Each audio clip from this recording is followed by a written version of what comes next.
Morning, everyone. Just a review of round four for the competition.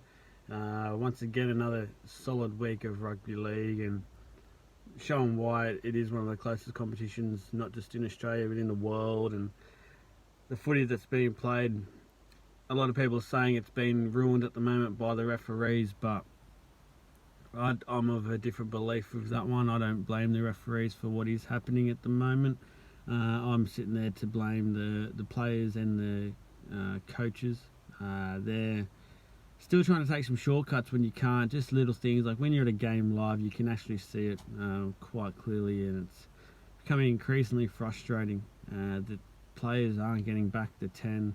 They'll come back, say 9 metres. They'll keep trying to do these little shortcuts, and it's just not going to work anymore. You've got to get back your 10.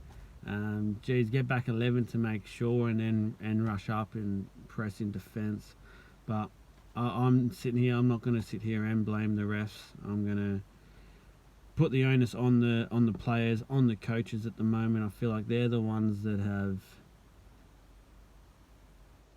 still trying to, as I said, do the shortcuts, play an easy game, and especially teams like Parramatta and things like that. You can just see it being at the game live. They're just trying to be lazy. So, look, penalty counts. The penalty goal at the moment, 2 points is worth heaps at the moment. We're seeing so many results so far this year. Because of penalty goals, teams are taking 3 or 4 penalty goals a game. So you're basically getting another try in there. So teams will learn. Teams are going to learn, and if they don't, they're going to be the ones that fall down and not do too well. We're seeing a lot of the clubs that are at the bottom of the ladder, the Raiders and Para, haven't been great with that department, and that's probably a good reason why their discipline is not there, and they're just continually conceding an easy 4, 6, 8 points a game because of some lazy attitudes and some ill discipline. Another one just to talk about that's becoming a bit increasingly frustrating for myself, and I know a lot of viewers at the moment of the game, is the HIA. I think we're seeing clubs use this for incidents that aren't concussion or a HIA, so to speak. That's obviously a sticking point where I know the doctor at the game is going to have to make decisions, and you can't just say, nah, you can't come off if there is an injury. But once again, it's a thing for the players and the club and the trainers. Don't take advantage of something that's in there to protect the players' well-being. We've seen, I don't know, I think it was the Roosters game on the weekend. I think Corden went off with a shoulder or something, but they've used it as a head injury, and he's got the free interchange, and it's just increasingly frustrating that we continue to have this. Now, obviously, they're going to use it, but as a free interchange, for mine, we've still got too many interchange. 8's too much. It should be down to 6, but that's another talking point for another day, and we'll talk about that one as we go. But yeah, for mine, let's just start obeying the game, moving forward, and hopefully we can find that not just the penalty counts, but the HIAs, everything like that, is starting to be policed the right way, and I think we'll have a better game for it when everything is actually obeyed to the rules of the game. Captaincy, for mine, just want to have a brief little touch on this one. That for mine, it's no coincidence that we've got my club Parramatta and the Raiders at the bottom of the ladder. For mine, their captain's just a little bit soft in terms of the way they go about things, the way they talk. Look, I applaud Ricky Stewart for what he said in his press conference over the weekend. I know there was a bit of talk about how he went about it. I feel like he should have probably done it a bit earlier, but maybe he was doing that behind closed doors in team meetings and things like that. They've been quite soft with the way they've approached games so far this year. Interesting how they turn up tonight against the Dogs, and I feel like, I hope if they're rugby league first grade players, that should give you the kick up the backside that you've needed, and should get the result tonight. But who knows with this competition these days? Tipping is a nightmare at the moment.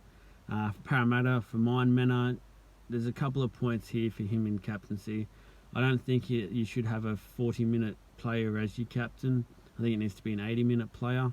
I feel like away from the field, so the off-field things with the media and charities and all that sort of thing, he's brilliant.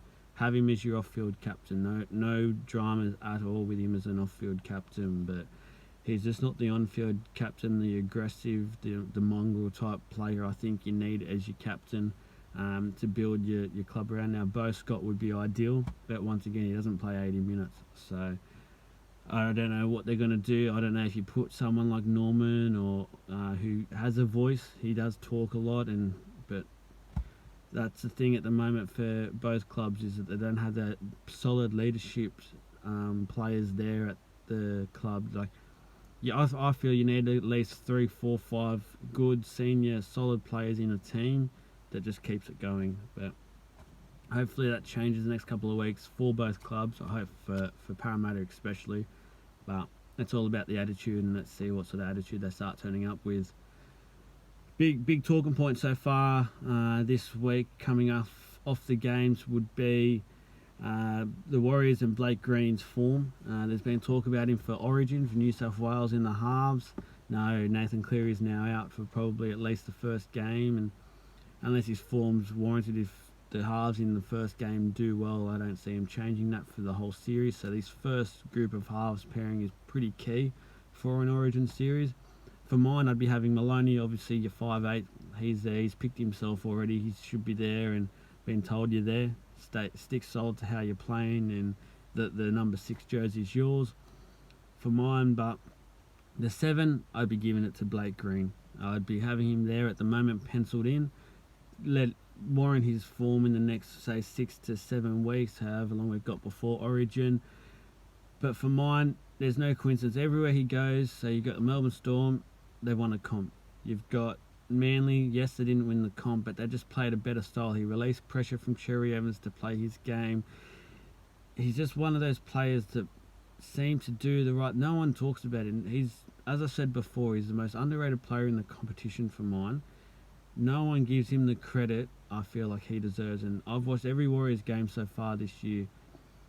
The way he goes about, it's not just what he does with the ball. He doesn't have obviously the step and the ball play and the big, that Johnson has, that he can produce Johnson, but he just, the way he organises, the way he just sticks solid to things. There's obviously a solid plan there for him at the Warriors, and he's just doing that down to a T, which frees up Johnson, which frees up Isaac Luke, which frees up Tuivasa Sheck, and we're seeing the benefits of that at the moment.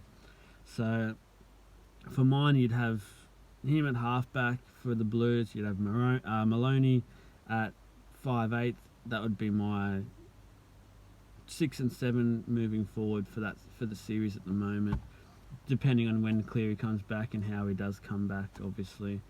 We've got one last sort of talking point that I want to say, have a quick chat about.